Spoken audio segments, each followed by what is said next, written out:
Welcome to the League of Women Voters of California Education Fund video series explaining the 2022 statewide ballot measures. Today, we're going to talk about Proposition 1.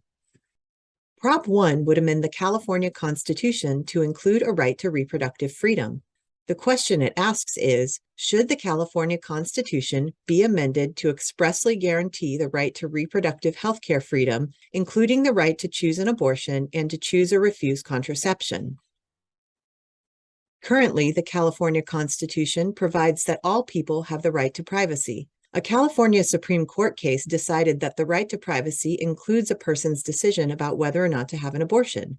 The Reproductive Privacy Act in California currently states that every person has a fundamental right of privacy with respect to personal reproductive decisions. So it is the law of the state that every person has the right to choose or refuse birth control, and every individual has the fundamental right to choose to bear a child or to choose to obtain an abortion.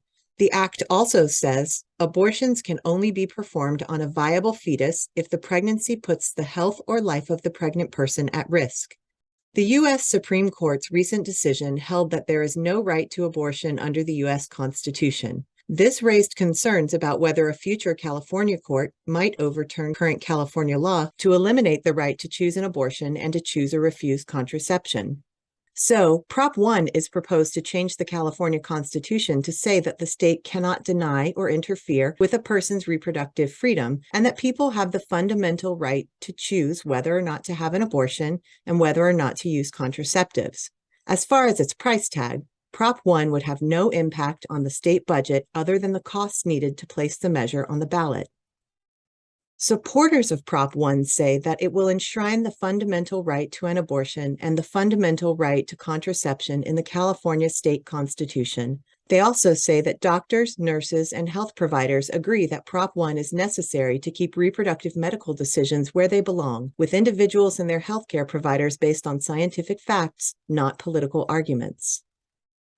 Opponents of Prop 1 say that it is an extreme and costly proposal that allows unrestricted late-term abortions and punishes taxpayers. It's possible that abortion seekers from outside the state will swamp California resources.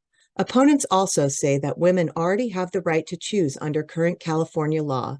The recent U.S. Supreme Court ruling didn't and won't change this, so this measure isn't needed to protect women's health or their reproductive rights. We hope that this summary of Proposition 1 has been helpful.